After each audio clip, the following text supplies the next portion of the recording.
Breast tax ऐसी थी कुप्रथा, स्तन ढकने के लिए भी चुकाने होते थे tax. Breast tax Kerala Tamil Nadu.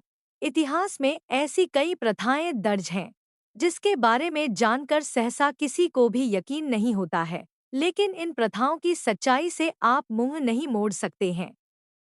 ऐसी है एक प्रथा थी मुलक्करम, यानी जो महिलाएं अपने स्तन को ढकना चाहती हैं उन्हें टैक्स चुकाना होगा, अन्यथा उन्हें अपना स्तन खुला ही रखना होगा।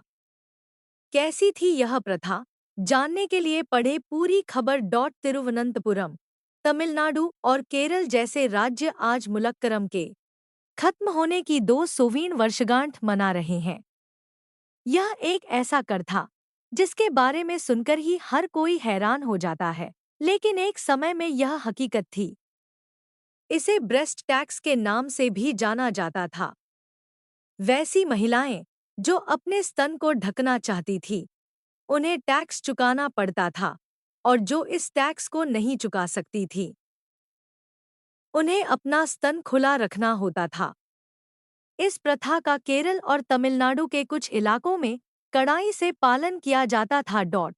त्रावणकोर के शासक अपनी जनता खासकर निचली जातियों पर जुल्म ढहाने के लिए जाने जाते थे। उन्होंने निचली जातियों, दलितों की महिलाओं के कपड़े पहनने पर भी पाबंदी लगा दी थी। महिलाओं को अपने स्तन ढकने की आज़ादी नहीं थी, और अगर किसी ने स्तन ढकने की कोशिश की तो उसे टैक्स चुकाना होता था। सुनने में शायद यह अटपटा लगे, लेकिन यह हकीकत है। ये सारी बातें इतिहास में दर्ज हैं। वैसे त्रावणकोर के राजा अजीबोगरीब टैक्स लगाने के लिए जाने जाते थे। कभी मूंछ रखने पर टैक्स वसूला जाता था, तो कभी गहना पहनने पर टैक्स चुकाने की बाध्यता होती थी। आज से करीब 200 साल पहले तक वहां पर इस तरह के टैक्स आम थे। मलयालम में इस टैक्स को मुलक्करम कहा जाता था। मुलक्करम का अर्थ होता है स्तन ढकने के लिए टैक्स देना।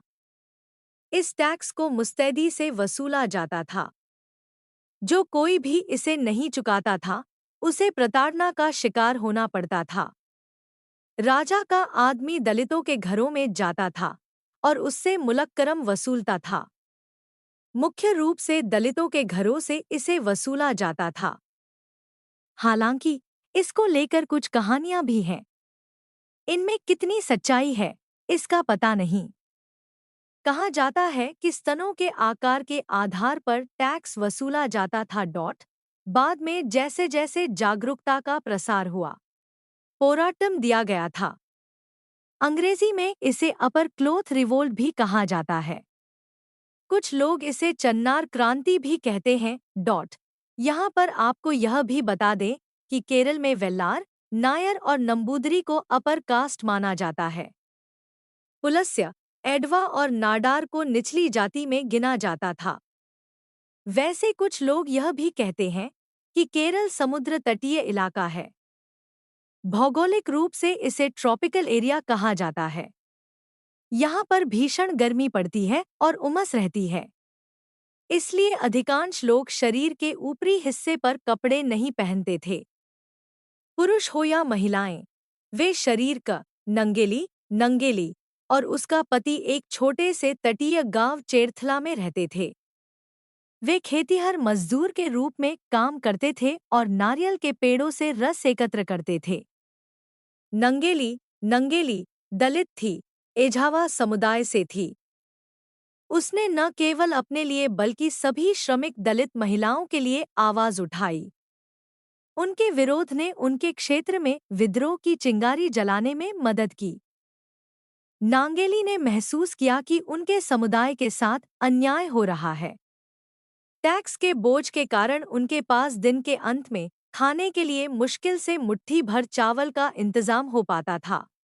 आसपास की महिलाओं की स्थिति दिन प्रतिदिन दयनीय होती जा रही थी और नंगेली का अन्यायपूर्ण और अपमानजनक टैक्स के खिलाफ गुस्सा फूट पड़ा। पति से बात की और निर्णय लिया कि किसी न किसी को तो आवाज उठानी ही होगी। पति ने नांगेली के विरोध में साथ देने का फैसला लिया और अगले ही दिन से नांगेली अपना स्तन ढकने लगी। एक रूढ़िवादी और दमनकारी ढर्रे का अंजाम।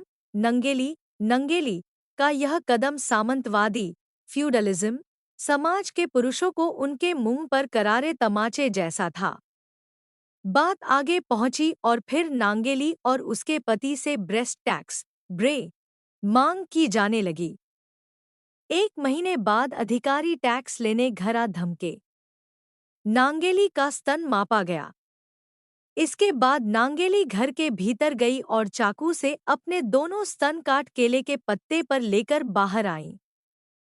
टैक्स अधिकारी के होश उड़ गए और वे डरकर भाग गए।